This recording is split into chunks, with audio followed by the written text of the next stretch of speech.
ಇವತ್ತು ನಮ್ಮ ಕರ್ನಾಟಕ ರಾಜ್ಯದಲ್ಲಿ ಪಟ್ಟಣಗಳಿಗಿಂತ ದೊಡ್ಡ ಪಟ್ಟಣಗಳಿಗಿಂತ ದೂರದಲ್ಲಿರ್ತಕ್ಕಂಥ ಪ್ರದೇಶದಲ್ಲಿ ಮಕ್ಕಳಿಗೆ ಅವ್ರಿಗೆ ಎಷ್ಟು ಅವಕಾಶ ಸಿಗುತ್ತೆ, ಆ ಅವಕಾಶದ ಮೇಲೆ ಅವ್ರ ಬೆಳವಣಿಗೆಗೆ ಮುಂದೆ ಬರೋದಕ್ಕೆ ಸಾಧ್ಯ ಆಗುತ್ತೆ. ಇಂತಹ ಒಂದು ಪರಿಸ್ಥಿತಿಯಲ್ಲಿ ಇಲ್ಲಿ ಈ ಶಾಲೆಯ ಮುಂಚಿನ ವಿದ್ಯಾರ್ಥಿಗಳು ತಾವು ಕಲಿತಂಥ ಶಾಲೆಯಲ್ಲಿ ಮುಂದಿನ ಜನಾಂಗಕ್ಕೆ, ಮುಂದಿನ ಪೀಳಿಗೆಗೆ ಒಳ್ಳೆಯ ರೀತಿಯಲ್ಲಿ ಬೆಳವಣಿಗೆ ಆಗಬೇಕಾದ್ರೆ ಅವರಿಗೆ ಹೆಚ್ಚಿನ ಒಂದು ಅವಕಾಶ ಕಲ್ಪಿಸ್ಕೊಡ್ಬೇಕು ಅಂತ ಅಂದ್ಬಿಟ್ಟು ಈ ರೀತಿ ಗುರು ಶಿಷ್ಯ ಸಂಗಮ ಟ್ರಸ್ಟ್ನವರು ಇಲ್ಲಿ ಈ ಸ್ಕೂಲ್ನಲ್ಲಿ ಕಂಪ್ಯೂಟರ್ಗಳು ಕೊಟ್ಟು, ಜೊತೆಗೆ ಇಲ್ಲಿ ಮಕ್ಕಳಿಗೆ ಬೇರೆ ಬೇರೆ ತಮ್ಮ ಕ್ಷೇತ್ರದಲ್ಲಿ ಮುಂದೆ ಇರ್ತಕ್ಕಂಥ ವ್ಯಕ್ತಿಗಳನ್ನ ಕರೆದು ಅವ್ರ ಜೊತೆ ಸಂವಾದ ಮಾಡಿಕೊಡೋದಕ್ಕೆ ಅವಕಾಶ ಮಾಡಿಕೊಡೋದು, ಜೊತೆಗೆ ಮಕ್ಕಳನ್ನ ಪ್ರೇರೇಪಣೆಗೋಸ್ಕರ ಬೇರೆ ಬೇರೆ ಕಾರ್ಯಕ್ರಮಗಳನ್ನು ರೂಢಿಸ್ಕೊಂಡು ಮಾಡ್ತಾ ಇರತಕ್ಕಂಥ ಈ ಕೆಲಸದಲ್ಲಿ ನಮಗೆ ಒಂದು ಅವಕಾಶ ಮಕ್ಕಳ ಜೊತೆ ಬೆರೆತು ಅವ್ರು ಕೇಳೋ ಪ್ರಶ್ನೆಗಳಿಗೆ ಒಂದು ಉತ್ತರ ಕೊಟ್ಟು, ನಾವು ಭಾರತ ದೇಶದಲ್ಲಿ ತಂತ್ರಜ್ಞಾನದಲ್ಲಿ ಏನೆಲ್ಲ ಬೆಳವಣಿಗೆ ಆಗಿದೆ ಅದ್ರ ಬಗ್ಗೆನೂ ಅವ್ರಿಗೆ ಸ್ವಲ್ಪ ಮಾಹಿತಿ ಕೊಟ್ಟು ಅವ್ರಿಗೆ ಒಂದು ರೀತಿಯಲ್ಲಿ ಪ್ರೇರೇಪಣೆ ಮಾಡುವಂಥ ಕೆಲಸ ಮಾಡೋದಕ್ಕೆ ಅವಕಾಶ ಆಯಿತು. ಇವತ್ತಿನ ಕಾರ್ಯಕ್ರಮದಲ್ಲಿ ಮಕ್ಕಳು ತುಂಬ ಒಂದು ಒಳ್ಳೊಳ್ಳೆ ಪ್ರಶ್ನೆಗಳನ್ನು ಕೂಡ ಕೇಳಿದ್ರು ಈ ಪ್ರೋಗ್ರಾಮ್ನಲ್ಲಿ. ಅದೇನು ತೋರಿಸುತ್ತಪ್ಪ ಅಂದರೆ ಪ್ರತಿಯೊಬ್ಬ ಮಕ್ಕಳಲ್ಲೂ ಒಂದು ಅಸಾಧಾರಣವಾದ ಪ್ರತಿಭೆ ಇದೆ. ಅವ್ರಿಗೆ ಅವಕಾಶದ ಕೊರತೆ ಮಾತ್ರ ಅವ್ರನ್ನ ಮುಂದೆ ಹೋಗೋದ್ರಿಂದ ನಿಲ್ಲಿಸುತ್ತೆ ಅನ್ನೋದನ್ನು ಒಂದು ರೀತಿಯಲ್ಲಿ ಈ ರೀತಿಯ ಕಾರ್ಯಕ್ರಮ ತೋರಿಸ್ಕೊಡುತ್ತೆ. ಸೈಂಟಿಸ್ಟ್ ವಿಭಾಗದಲ್ಲಿ ತಾವು ಉನ್ನತ ಸ್ಥಾನದಲ್ಲಿ ಇದ್ದೀರಿ ಈ ದೇಶದಲ್ಲಿ. ಅದು ಮನುಷ್ಯನ ಅದೃಷ್ಟವೂ ಆಗಬಹುದು, ಅದಕ್ಕೆ ವಿಜ್ಞಾನದ ಅಡಿಯಲ್ಲಿರುವ ಸಾಧ್ಯತೆಗಳು ಏನು ಅನ್ನೋದು ಕೂಡ ಅಂದರೆ ಪ್ರಶ್ನೆಯಾಗಿ ಉಳಿದುಬಿಟ್ಟಿದೆ. ಆ ವಿಚಾರವಾಗಿ ತಾವು ಏನು ತಿಳಿಸ್ಬೋದು? ಅಂದರೆ ಇವೆಲ್ಲ ಪ್ರಶ್ನೆಗಳು ಪ್ರಶ್ನೆಯಾಗೇ ಉಳಿಯುತ್ತೆ. ಯಾಕೆಂದರೆ ಎಲ್ಲಿವರೆಗೆ ಅದಕ್ಕೆ ಪರ್ಯಾಯವಾದಂಥ ಒಂದು ಅನುಸಂಧಾನ ಕಂಡುಹಿಡಿಯುತ್ತಲ್ವೋ ಅಲ್ಲಿವರೆಗೂ ಅದು ಮನುಷ್ಯ ನಿರಂತರವಾಗಿ ಪ್ರಯತ್ನ ಮಾಡ್ತಾನೇ ಇರ್ತಾನೆ. ಏನಪ್ಪ ಅವ್ರ ಪ್ರಯತ್ನ ಅಂದರೆ ಹೊಸ ಕಂಡುಹಿಡ್ಕೊಳ್ಳೋದು. ಈಗ ನೀವು ಮಿಸ್ಟರ್ ಇಂಡಿಯಾ ಪ್ರೋಗ್ರಾಮಿಂಗ್ ಮೂವಿನಲ್ಲಿ ಬಂದಿತ್ತಲ್ಲ, ಹಾಗೆ ಸೊ ಅದೃಶ್ಯ ಆಗ್ಬೋದಾ ಅಂತ. ಅಂದರೆ ಇದೆಲ್ಲ ಏನು ತೋರಿಸುತ್ತೆ ಅಂದರೆ ಮನುಷ್ಯನಲ್ಲಿ ಯಾವ ರೀತಿ ಆಸಕ್ತಿ ಇದೆ, ಬೇರೆ ಬೇರೆ ರೀತಿ ಕೆಲಸ ಮಾಡೋ ಒಂದು ಪ್ರವೃತ್ತಿ ಇದೆ, ಅದನ್ನು ನಿರಂತರವಾಗಿ ಮಾಡ್ತಾ ಹೋಗ್ತಾನೆ. ಕಾಲವನ್ನು ಬಾಹ್ಯಾಕಾಶದ ಮಿತಿಯಲ್ಲಿ ಬೇರೆ ಬೇರೆ ಎಂದು ಹೇಗೆ ಪರಿಗಣಿಸಬಹುದು? ಅಂದರೆ ಕಾಲ ಏನು ಅಂದರೆ ಕಾಲ ಹಾಗೂ ಜಾಗ, ಟೈಮ್ ಸ್ಪೇಸ್ ಅಂತ ಅದೆರಡೂ ಒಂದು.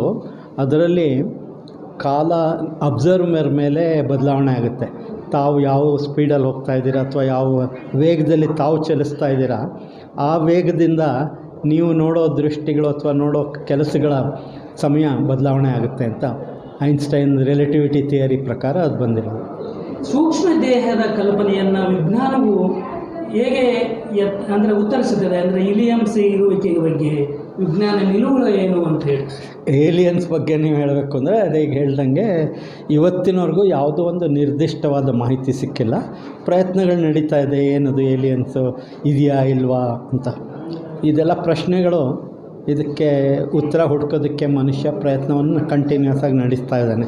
ಈ ಸೇಟಿ ಅಂತ ಹೊರಗಡೆಯಿಂದ ಏನಾದ್ರು ಸಿಗ್ನಲ್ಗಳು ಬರ್ತಿದೆಯಾ ಅಂತ ಅದಕ್ಕೆ ದೊಡ್ಡ ದೊಡ್ಡ ಆ್ಯಂಟೆನಾಗಳಿಟ್ಟು ಅದರಿಂದ ಸಿಗ್ನಲ್ ಕಲೆಕ್ಟ್ ಮಾಡಿ ಅದನ್ನು ಅನಲೈಸ್ ಮಾಡಿ ಅದೆಲ್ಲ ಪ್ರಯತ್ನಗಳು ನಿರಂತರವಾಗಿ ನಡೀತಾ ಇದೆ. ಬಾಹ್ಯಾಕಾಶದಲ್ಲಿ ಅಂದರೆ ಮನುಷ್ಯ ಜೀವಿಸಲು ವಾತಾವರಣ ಅನುಕೂಲವಾಗಿದೆಯಾ ಅಂತ? ಇವಾಗ ಸದ್ಯದಲ್ಲಿ ಏನೂ ಅನುಕೂಲ ಆಗಿಲ್ಲ. ನಾವು ಅದಕ್ಕೆ ಅನುಕೂಲ ಆಗೋಂಗೆ ಮಾಡೋದಕ್ಕೆ ಪ್ರಯತ್ನಗಳು ನಡೀತಾ ಇದೆ.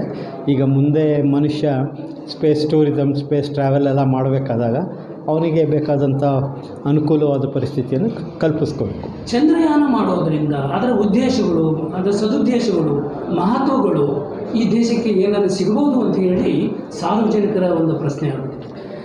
ಅಂದರೆ ಈಗ ಒಂದು ಮನುಷ್ಯನ ಕ್ಯೂರಿಯಾಸಿಟಿ, ಪ್ರಪಂಚ ಅಂದರೆ ಏನು, ಈಗ ನಮಗೆ ಅತಿ ಹತ್ತಿರ ಇರ್ತಕ್ಕಂಥ ಒಂದು ಸೆಲೆಸ್ಟಿಯಲ್ ಆಬ್ಜೆಕ್ಟ್ ಅಂದರೆ ಚಂದ್ರ. ಸೊ ಕ್ಯೂರಿಯಾಸಿಟಿ ನೋಡಿದ್ರೂ ಚಂದ್ರ ಅಂದರೆ ಏನು, ಚಂದ್ರನಲ್ಲಿ ಏನಿದೆ, ಚಂದ್ರನ ಮೇಲೆ ಆಗುಹೋಗುಗಳನ್ನೆಲ್ಲ ನೋಡಿದ್ರೆ ನಾವು ಭೂಮಿಗೂ ಚಂದ್ರನಿಗೂ ಮುಖ್ಯವಾದ ವ್ಯತ್ಯಾಸ ಏನಪ್ಪ ಅಂದರೆ ಭೂಮಿ ಮೇಲೆ ವಾತಾವರಣ ಇದೆ, ಚಂದ್ರನ ಮೇಲಿಲ್ಲ.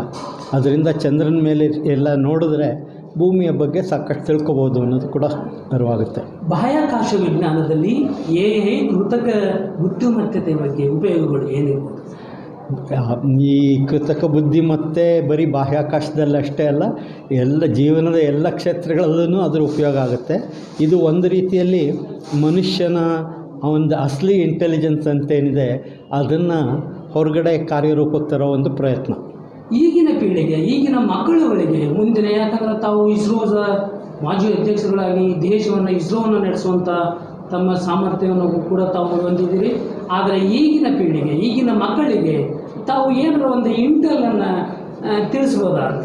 ಅಂದರೆ ಒಂದು, ಈಗ ಮನುಷ್ಯ ನಿರಂತರವಾಗಿ ಇದುವರೆಗೂ ಆಗಿರ್ತಕ್ಕಂಥ ವಿಜ್ಞಾನದ ಬೆಳವಣಿಗೆಯನ್ನು ಉಪಯೋಗಿಸ್ಕೊಂಡು ತನ್ನ ದೈನಂದಿನ ಜೀವನವನ್ನು ಹೇಗೆ ಸುಧಾರಿಸ್ಕೋಬೋದು ಅನ್ನೋದು ನೋಡ್ತಾ ಇದ್ದಾನೆ. ಆದರೆ ಇದೆಲ್ಲ ಬೆಳವಣಿಗೆ ಆಗ್ತಾ ಇರ್ತಂಥ ಸಂದರ್ಭದಲ್ಲಿ ಸಾಕಷ್ಟು ಪ್ರಕೃತಿಯ ಅಥವಾ ಕ್ಲೈಮೇಟ್ ಚೇಂಜ್ ಆಗಲಿ, ಬೇರೆ ಬೇರೆ ಸಮಸ್ಯೆಗಳು ಎಲ್ಲ ಬರ್ತಾಯಿದೆ. ಈ ಸಮಸ್ಯೆಗಳಿಗೆ ಪರಿಹಾರ ಕಂಡುಹಿಡ್ಕೋಬೇಕಾದವರು ಮುಂದಿನ ಪೀಳಿಗೆಯವರು ಅಂತ.